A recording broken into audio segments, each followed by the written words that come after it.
Hi everyone, it's Zahra, and I'm here at Danny Farrell Riverbank State Park Community Garden in Harlem. I wanted to give you a tour of this beautiful community garden to show you what you can expect to see around the beginning of fall. So first, we're going to make our way over to these cherry tomatoes. As you can see, there are a couple red ones at top, but for the most part, the tomatoes are yellow and green. While it's possible to continue harvesting tomatoes in the fall, remember that tomatoes are grown as annuals for cultivation, and they cannot survive the cold weather. So I imagine that they will soon be cleared up.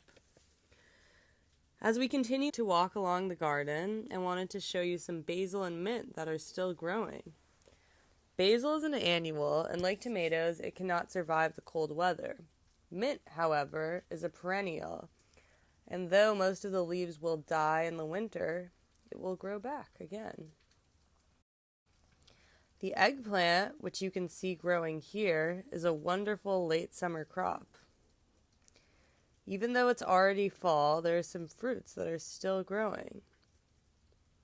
Moving along, over here is some kale with some Swiss chard underneath. These leafy greens might be familiar to you all as we grow them frequently in class. As you're going to be learning about figs in this week's workbook, I wanted to make sure that you got to see this fig tree that is planted in the garden. You can immediately spot it from its distinctive leaves. The fruit of the figs grow along the stem. In this case, it looks like they are not very ripe. As you can see, they're still very green. When they're ripe, they darken in color and are softer to the touch.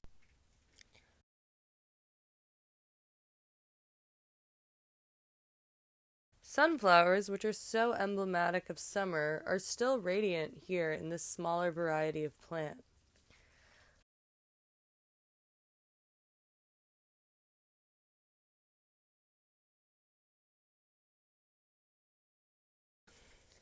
In this larger variety, the petals have almost completely fallen off, and you can see that the plant is slowly dying, even though the leaves are still very green. In this plant, you can still see a few yellow petals hanging on. This sunflower must have been magnificent earlier in the season.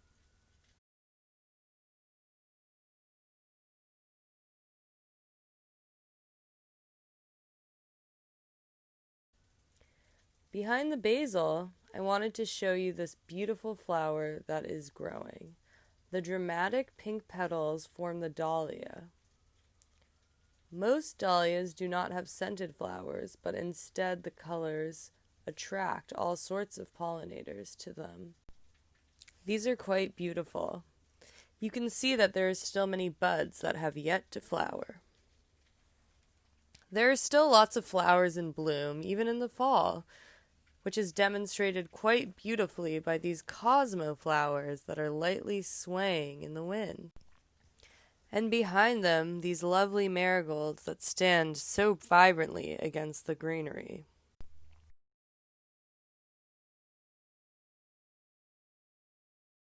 Fall is a time of transitions. It is when the weather dramatically begins to change. Many of the summer annuals begin to die, but there are new things that continue to grow and be planted. This is the end of the tour for now, gardeners. I hope you enjoyed it and learned a little bit about the garden along the way. See you next time!